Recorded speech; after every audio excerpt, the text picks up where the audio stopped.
फरमाता है कि इन्ना अंज़लनाहु फी लैलतिल क़द्र, बेशक हमने इस कुरान को शब क़द्र में नाजिल किया। वमा अदराका मा लैलतुल क़द्र, और आपको क्या मालूम कि शब क़द्र क्या है। लैलतुल क़द्र खैरुम मिन अल्फ़ शहर, शब क़द्र 1000 महीनों से बेहतर है। तनज़्ज़लुल मलाइकतु वर्रूहु फ़ीहा बिइज़्नि रब्बिहिम मिन कुल्लि अम्र, फरिश्ते और रूह उसमें अपने रब के इज़्न से हर हुक्म लेकर उतरते हैं। सलामुन हिया हत्ता मतलइल फ़ज्र, वो सुबह रोशन होने तक सलामती की रात। हुजूर नबी करीम सल्लल्लाहु अलैहि वसल्लम ने इरशाद फरमाया, शब क़द्र को जिब्राइल अमीन फरिश्तों के झुरमट में ज़मीन पर उतर आते हैं। वो हर उस शख्स के लिए दुआए मग़फ़िरत करते हैं जो खड़े बैठे किसी भी हाल में अल्लाह रब्बिल जलाल को याद कर रहा हो। हज़ारों महीनों से अफजल इस रात के अता करने के पीछे भी एक राज है। रसूल पाक सल्लल्लाहु अलैहि वसल्लम को साबिक़ा लोगों की उम्रों पर आगाह फरमाया गया, तो आपने उनके मुकाबले में अपनी उम्मत के लोगों की उम्र को कम देखते हुए ये ख्याल फरमाया कि मेरी उम्मत के लोग इतनी कम उम्र में साबिक़ा उम्मतों के बराबर अमल कैसे कर सकेंगे।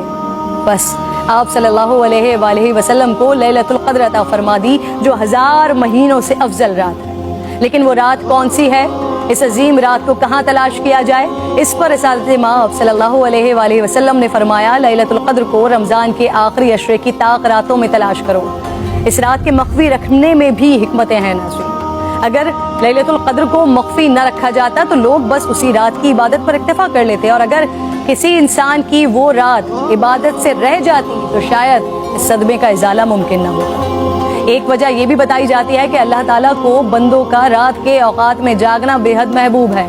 इस तरह बंदे 5 ताक रातों में जाग कर अपने रब को मना सके। और एक वजह गुनहगारों पर शफकत भी हो सकती है, क्योंकि अगर इल्म के बावजूद उस रात में गुनाह सरजद होता तो उससे लैलतुल क़द्र की अजमत मजरू करने का जुर्म भी लाजिम आता। आप सल्लल्लाहु अलैहि वसल्लम ने फरमाया, जिस शख्स ने शब क़द्र में अजर व सवाब की उम्मीद से इबादत की, उसके साबिक़ा गुनाह माफ़ कर दिए जाते हैं। मेरी बात नाज़रीन बहुत तवील हो रही है, मैं बस आखिर में आज की रात तमाम मुसलमानों को हज़रत बहलूल दाना का एक वाक़या सुनाना चाहती हूँ, जिसके बाद शायद कहने को फिर कुछ नहीं रह जाता। एक दिन बहलूल बाजार में बैठे थे। किसी शख्स ने पूछा, क्या कर रहे हैं? आपने फरमाया, अल्लाह रब्बिल जलाल और बंदों की सुलह करवा रहा हूँ। उस शख्स ने पूछा, फिर क्या बना?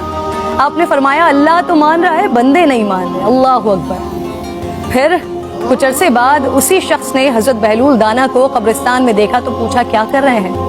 बहलूल ने फरमाया, अल्लाह और बंदों की सुलह करवा रहा हूँ। उस शख्स ने पूछा, फिर क्या बना? आपने फरमाया कि बंदे तो मान रहे हैं, लेकिन आज अल्लाह नहीं मान रहा।